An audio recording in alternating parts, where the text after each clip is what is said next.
Okay जी। So question वाले लोग बताइए जी। अदिति, कुछ क्वेश्चन है आपका, बताइए। सर मैंने फॉरवर्ड किया था एक क्वेश्चन हाँ व्हाट्सएप पे। चलिए, बाकी लोग लीव करो जिनका क्वेरी हो गया खत्म, है ना। सो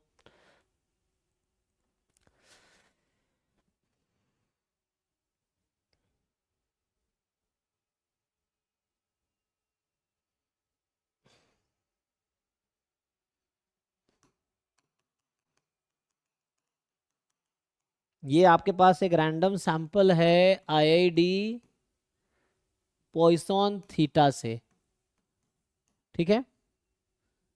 एंड तो आपको कहाँ डाउट है? There does not exist any unbiased estimator of e की power 7 theta and this is the sufficient statistics. तो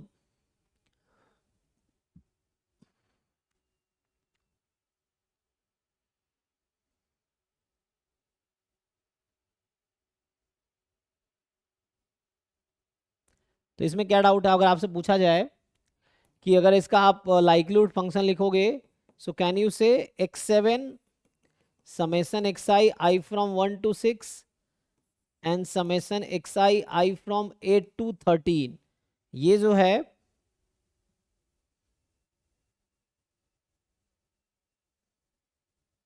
ये सफिशिएंट है? क्या आप ये प्रूव कर पाएंगे या कर पाए हैं अभी तक? This is sufficient estimator for theta, ये है कि नहीं है? Yes sir. तो आपको पता है invariance sir property sufficient estimator का? हाँ सर। क्या होता है?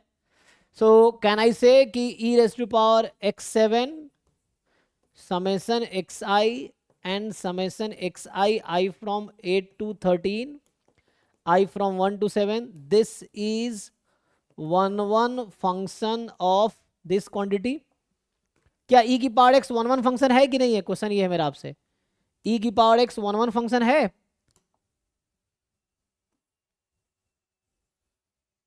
x का? e की power x is a one function और नॉट?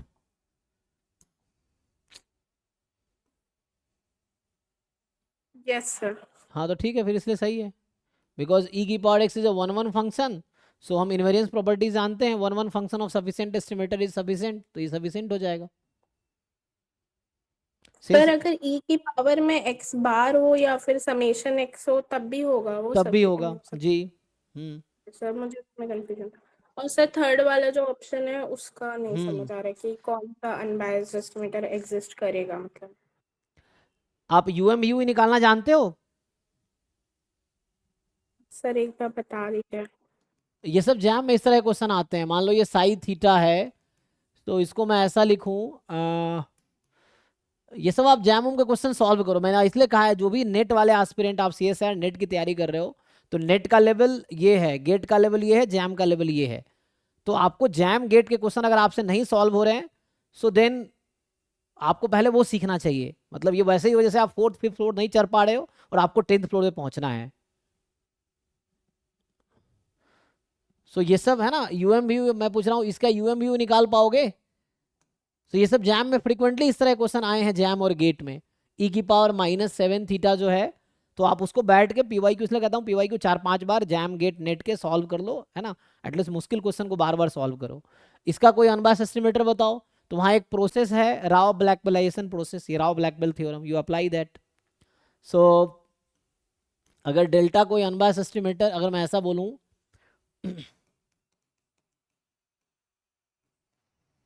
ये ले लीजिए 1 व्हेन x1 x2, ये किसकी प्रोबेबिलिटी है? मैं आपसे ये पूछना चाह रहा हूँ, ये किसकी प्रोबेबिलिटी है? अगर मैं पूछूं x1 से x7 इज इक्वल टू 1, ये प्रोबेबिलिटी कितनी आएगी? 1 नहीं, 0। अगर ईच xi पॉइसन थीटा है,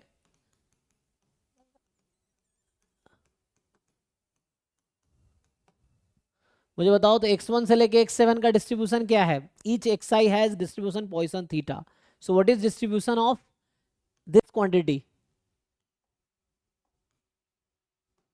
कितना होगा जी? Sir Poisson 7 theta. जी। तो दिस इज इक्वल टू 0 की प्रोबेबिलिटी कितनी आएगी? x1 to x7 is equal to 0, इसकी प्रोबेबिलिटी कितनी आएगी?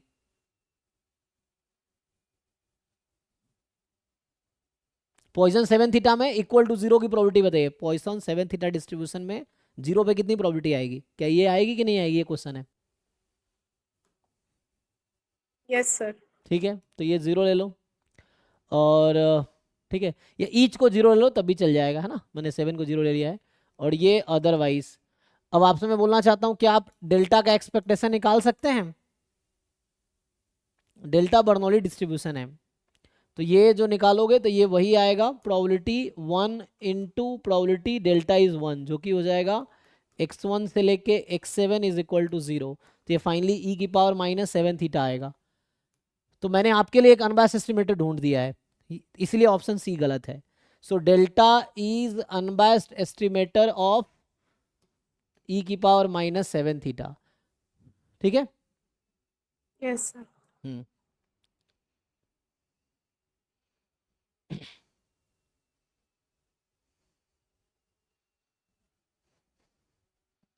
अल्लाह यूएम भी आगे निकाल सकते हैं, लेकिन जरूरत नहीं है यहाँ पे, सिर्फ अनबायस्ड पूछा है। अदरवाइज आगे यूएम भी आ जाए, कंप्लीट सफिशिएंट निकाल लेंगे, फिर कंडीशनल से भी यूएम भी आ जाएगा।